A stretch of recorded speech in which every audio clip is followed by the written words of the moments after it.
First Spielberg, now Damien Chazelle. What is going on?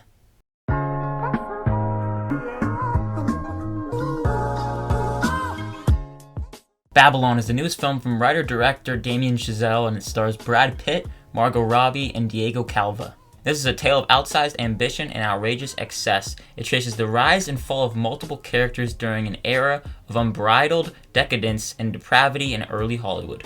Now, this is one of my most anticipated movies of the entire year, as I am a huge fan of both La La Land and Whiplash. Two of some of my personal favorite movies of all time, so Damien Chazelle really couldn't do no wrong with this one, I thought. Plus, it has a stacked cast with Margot Robbie and Brad Pitt and newcomer Diego Calva, so I was definitely excited for this one, but I unfortunately came out of it feeling very disappointed and overall frustrated with the final product that is Babylon. But before I get into my full in-depth thoughts on this movie, make sure to hit that like and subscribe button if you enjoy the rest of this video, and comment down below what are your thoughts or expectations for Babylon. But let's keep talking about it. Now, for starters, I don't think this is a terrible movie by any means, because for the first 45 minutes or so, I was pretty locked in. It opens up with an absolutely hectic scene, and I won't really get into specifics because you're going to want to watch the movie for yourself to know what I'm talking about. This movie has a ton of scenes that are just filled with hecticness. It's very bold and very vulgar. This is Damien Chazelle going all out in a lot of different ways, and I'll get more into that in a second. There are lots of insane one-takes that I absolutely love. Damien Chazelle, once again, just knows how to direct a movie. He's really one of the best filmmakers we have working today, though I didn't love this movie. I still totally think he deserves the title of one of the best working filmmakers today.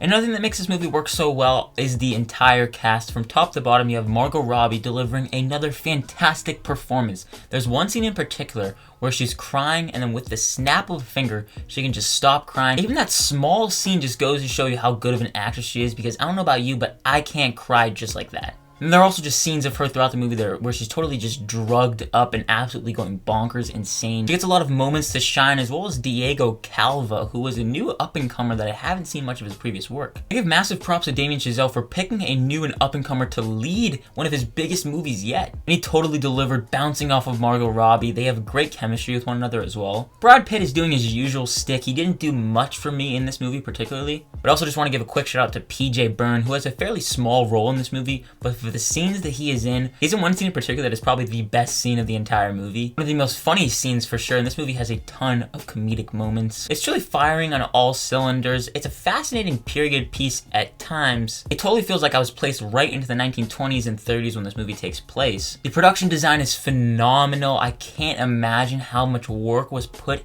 into making this feel like a 1920s, 30s production. I really am a sucker for movies that can just transport you to a different time period, and this movie totally does that. But like I mentioned, this movie fires on all cylinders. That's where I'll start to get into my issues with this movie, because I definitely felt like Damien Chazelle just threw a bunch of stuff at the wall, especially towards the end of the movie, and he was just trying to figure out what would stick. There are some wacky scenes, especially with Tobey Maguire, who has a very small role in this movie. The movie ends in like a montage, which is just absolutely bizarre, tonally misplaced. I thought, at least. It felt like it was something right out of Spielberg's The Fabelmans, another movie that I was pretty disappointed by. Because of the movie feeling so hectic and bold, I appreciate that, but it tries to do way too much. There's too many characters and a bunch of uninteresting characters as well, a bunch of different story beats, and they don't all mesh together well enough. Margot Robbie's character kind of disappears for like 30 minutes in the movie, and I was really like, where is she? Why? I want to go back to learning more about her and her character. It's a movie that is absolutely bloated. There's way too much going on, like I said,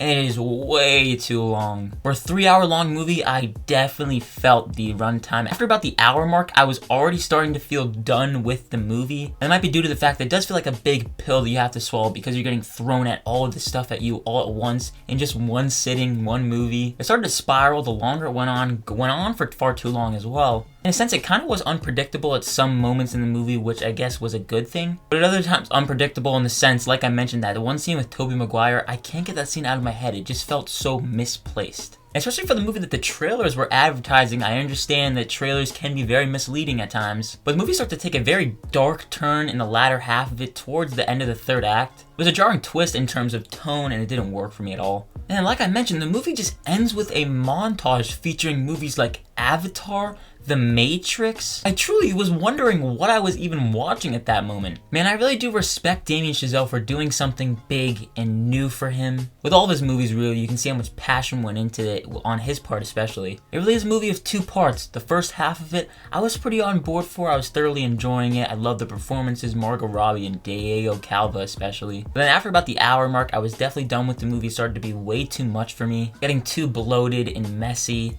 The movie that just really does not need to be 3 hours long. I can't emphasize that enough. I really wanted to like this one, but unfortunately, it just didn't do it for me. I'm gonna give Babylon a C.